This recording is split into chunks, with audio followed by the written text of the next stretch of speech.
Assalamualaikum warahmatullahi wabarakatuh. Welcome to a brand new video, ladies and gentlemen. My name is Arafat, and thank you for joining me once again. Today's video, I'd like to talk about the Apostle Paul. Now, I've made videos about the Apostle Paul, many videos indeed about the Apostle Paul, but this is something that I'll continue to make because there's just so much to discuss about the Apostle Paul. Give me a second.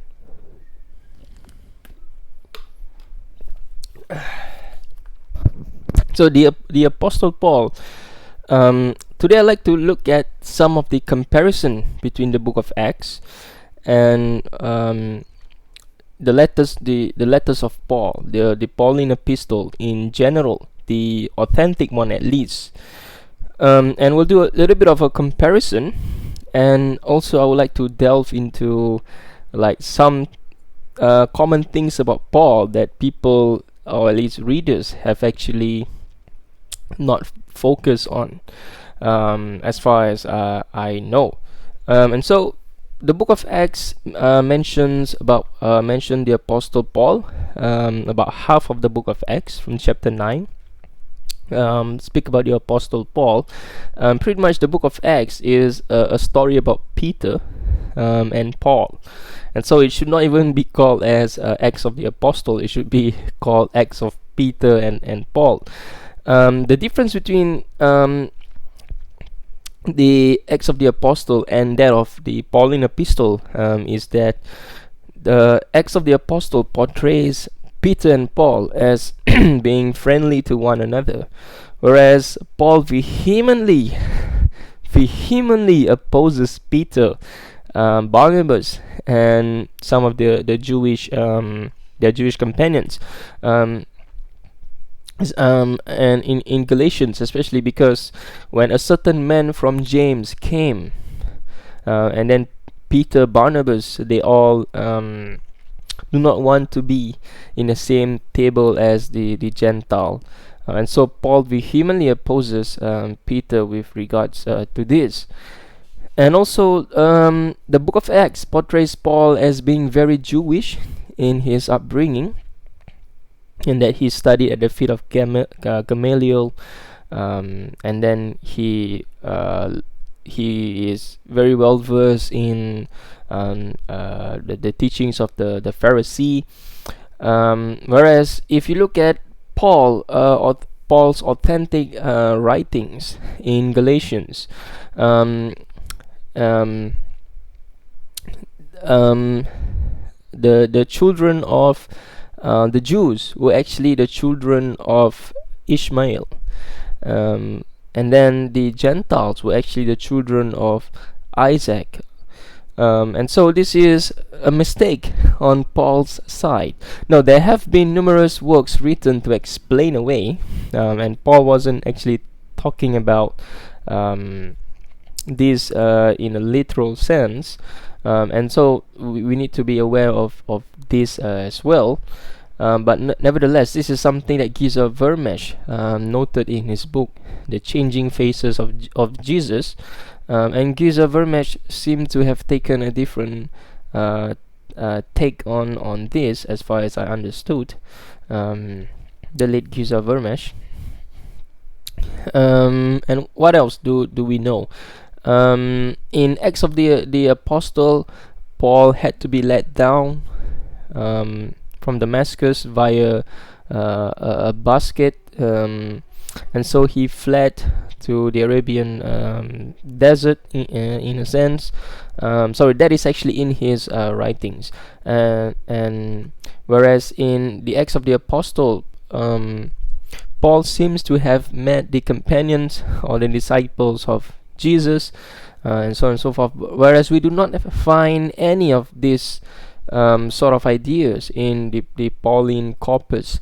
In fact, Paul stress that he doesn't meet any of the disciples of Jesus in his early years, in a sense. And Paul definitely wasn't in Jerusalem to witness the persecution of Jesus, and Acts is Acts never mentioned this as well, but if Paul had been studying under the feet of Gamaliel, then he could have been a witness to this. So this is also something that scholars pointed out as well. Though there's no evidence to this, we should be aware of this. And so that is briefly, although we can go on for hours to describe the comparison between the authentic Pauline epistles as well as the Acts of the Apostle. I'd like to point out several things that readers will probably have come across, but they just don't feel that this is something important to highlight. But I believe that these points were actually very important to highlight in a sense. First things first was that Paul was in prison at least twice. Paul was in prison at least twice. Now today, if you have a convict, okay, and then a convict, and you are aware that this person is actually a convict, and he were to preach these ideas to you, people would be skeptical about it.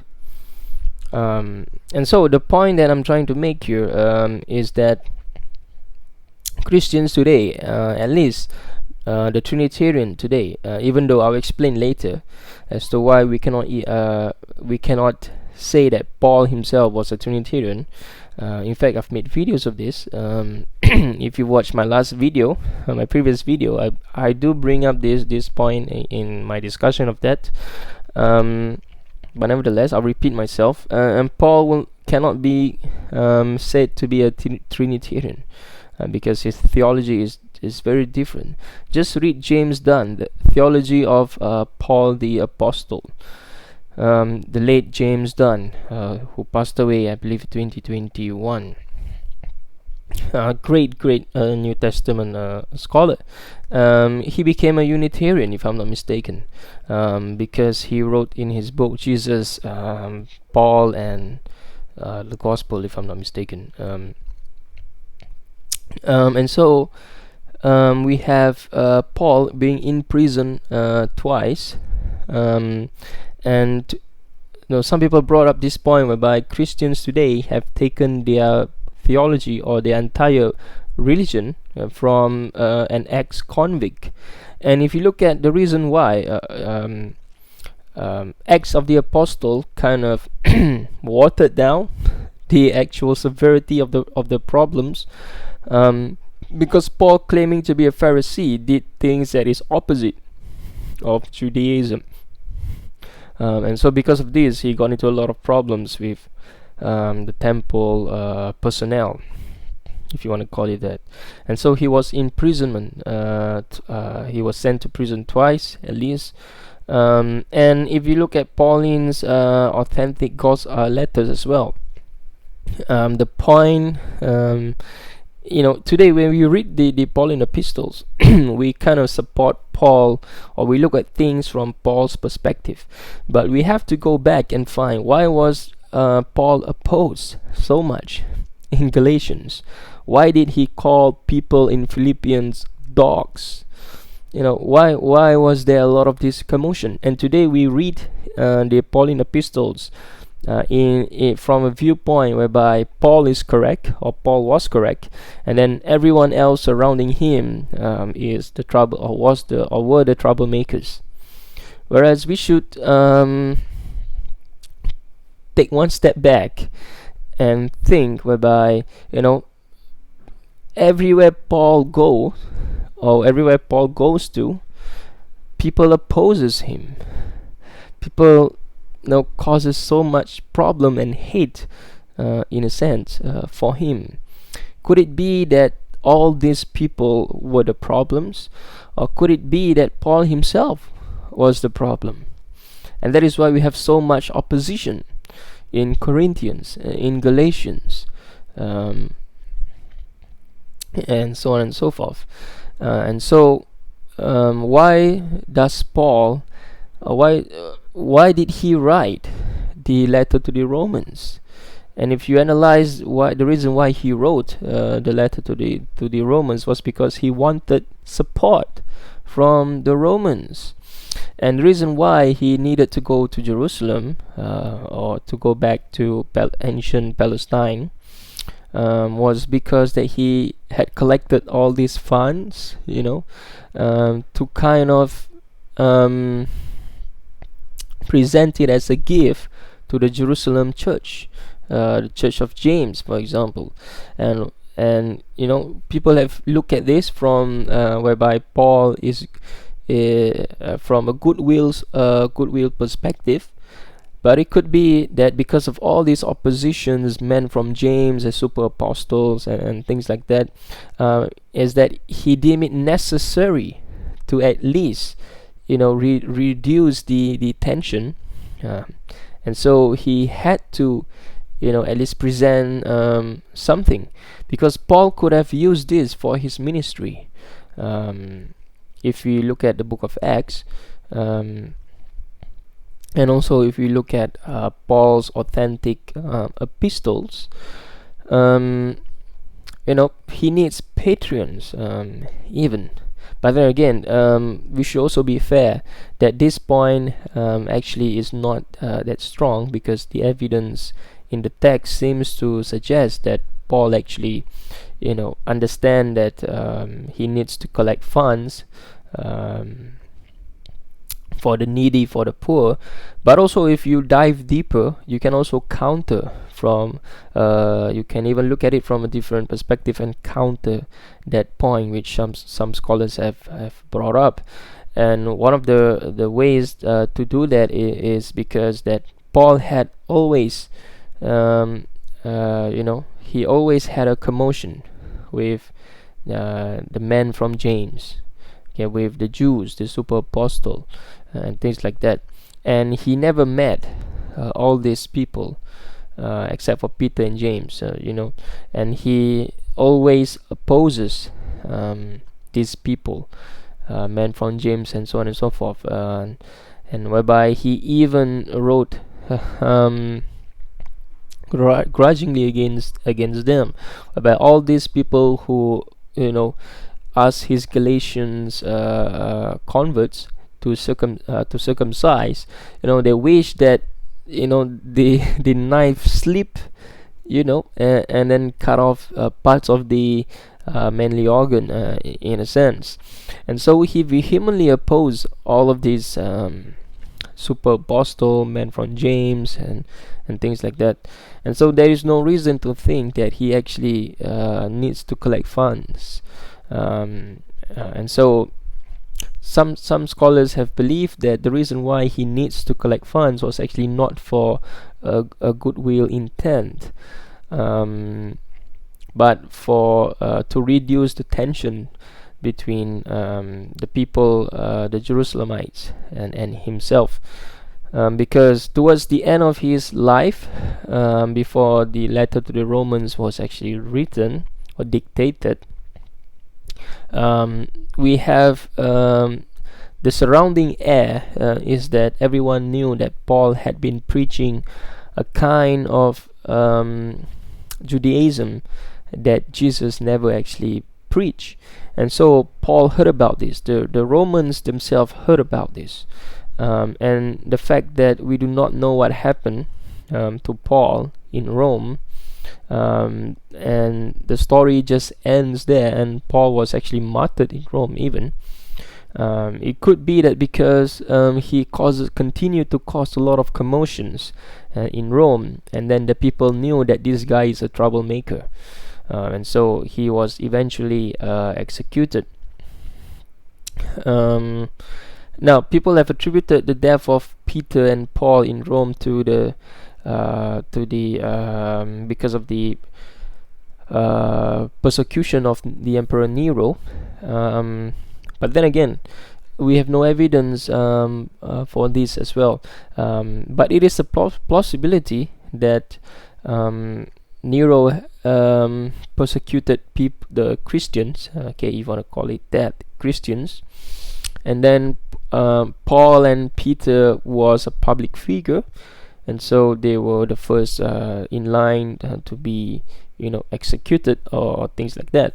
Now, according to Christian tradition, Peter was crucified upside down because he seemed it not fit to be crucified the way Jesus was crucified. And early writers as well believe so, because Peter denies Jesus thrice in the Gospels. But if you look at the synoptics, it's actually a contradiction as to how many times did Peter denies Jesus before the crows, before the cock crows, in a sense. In Luke, it is only once. In Matthew and Mark, it is twice, if I remember correctly. Please correct me if I'm mistaken. And in John, there's no such episode at all. Again, please correct me if I'm mistaken. I'm recalling this from memory, so I could be completely mistaken. And so I do not want to make these videos too long. And so Christians today have taken their theology from an ex-convict, and they have believed what this ex-convict say, rather than believing what Jesus himself say in the gospel. There are a few good books that I would like to recommend you. One I've already mentioned, the Theology of the Paul the Apostle by James Dunn.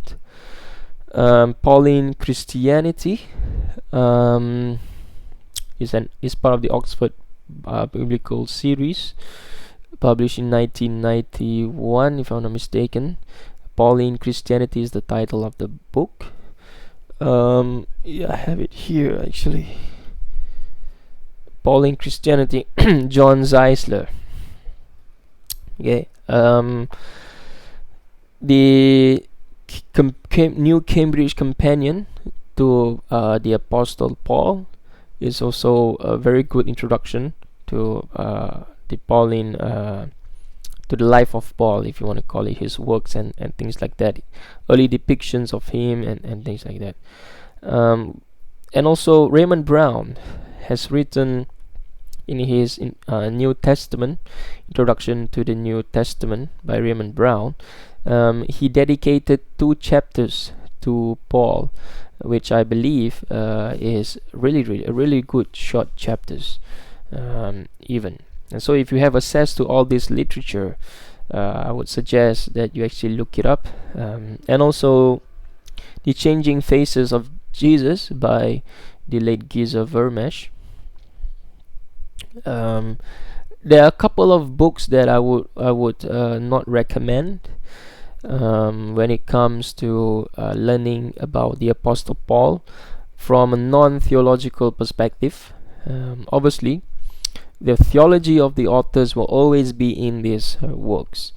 And so if the author is a Unitarian, for example, and the author is a Muslim, or the author is a Trinitarian, you'll start to realize that things do curve towards their theology. Okay? And the difference between a good author and a not so good author is how neutral their position is.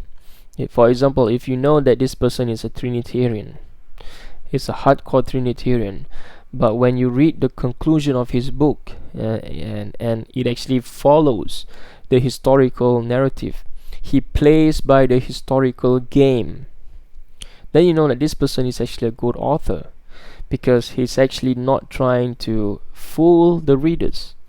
And gullible readers, there are many gullible readers out there. And if again, I could be reading physics, and I will be absolutely gullible. So everyone is gullible to a certain extent until they actually know that they are being fooled. And I've read a few literatures like this. Again, I'll not mention names, but there are a few literatures that I've read that, if I had not known better, and if I have not actually, if I did not know historiography, for example, the methods of the modern methods of playing by the historical games, like literary themes, genre criticism, thematic approach, and if I do not know all of these methods to study history, then I would have been fooled myself. And so the first thing that you need to do is to actually understand how historiography works. And you cannot you have to do this because this is the foundation. This is like methods of interpretation, the foundation of it, and so this is the foundation of historiography. Like if you want to do history, you need to play by the historical game, and that is how you do history. If not, you'll just be mixing theology with history and then disguise it as complete historical, which is actually, you are fooling the readers in a sense. And so first things first, you should know what historical methods are, and there are many books written about this, and so you should pick up books by reputable publishers, and and I will only recommend university presses when it comes to this. Generally, in my years of reading university presses, I've only encountered, I would say, about 5 to 10% of books that I've read from university presses that actually should not belong to the university presses, because of the theology of the authors is, you can literally tell, and sometimes it questions the vetting process of these works, because these authors have not played by the historical game, and it is just like reading works published by Tyndale House, for example, whereas it's so Christian in a sense. And so sometimes you question, like, how can these works be successful in their vetting in a sense. And so I've only encountered about 5 to 10%, but 90% most of the time, university presses actually does not disappoint. And so I would recommend you, first things first, to go to works published by university presses, like for example Oxford University Press. The only downside, if you enjoy reading, and if you enjoy buying books, I will not say buying books, if you enjoy physical books like me, I've read ebooks, and I have tons of ebooks as well, so I don't hate people reading on their iPad and things like that, and sometimes I do read on my phone as well. And generally ebooks are much cheaper than physical books, and they save the planet and things like that.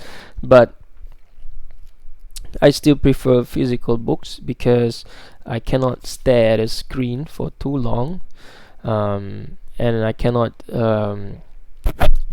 because I also work in front of a computer for 10, 11, 12 hours per day, and so to go home and continue reading on my phone, reading from my laptop, from the iPad, from a screen, I just couldn't do it because it really hurts my eyes. And I don't wear glasses.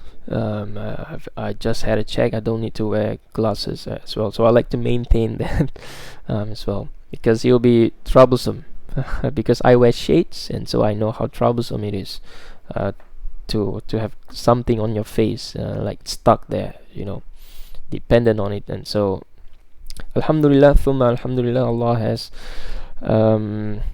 preserved me and my eyesight, and so I do not want to compromise that.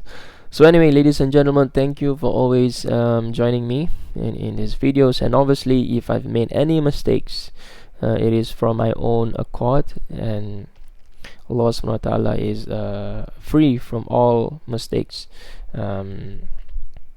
And so also please correct me if I'm mistaken, because we are all here to learn something. I could be yabbing for hours and telling you false information, and so please do not take my word for it. Please go and check it out. Really check it out, all these points that I've made and things like that, because everyone is prone to making mistakes, and please correct me whenever you realize that I've made a mistake, because at the end of the day, yeah, I'll learn from it as well. So Alhamdulillah, I'll see you guys on my next video. My name is Arfat, and thank you for joining me. But anyway, I forgot to mention that all of these points that I've made, it is not out of disrespect to the Christian religion. Okay, it is not out of disrespect. It is just that these are observations, these are points, and if we have any disputes, and if you think that I'm being disrespectful to your religion, then I sincerely apologize, because it wasn't meant to be taken that way. And if one were to be critical, and one shouldn't say that the Bible have been interpolated and things like that, meaning that person has not read any of the literature when it comes to textual criticism, when it comes to historical criticism, narrative criticism, literary criticism, genre criticism. All these are fields of studies, and they are not meant to disrespect. If we could not even criticize respectfully any particular ideas, then we're just being backwards in our thinking. And the idea of criticizing an idea is not to criticize the person, or not to criticize the people involved. The Quran says, "Lakum dinukum waliyadin." To you be your way, and to me be mine. And there's no compulsion in religion. Surah Al-Baqarah 256, if I'm not mistaken, right after Ayatul Kursi. And so there's no compulsion in religion. We should come to common terms, and we should debate ideas. We should not be violent towards one another. We should not hate one another. I have many Christian friends. I have many non-Muslim friends, even many atheist friends.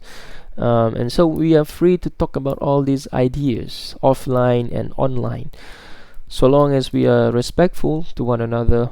We maintain good etiquette, and we do not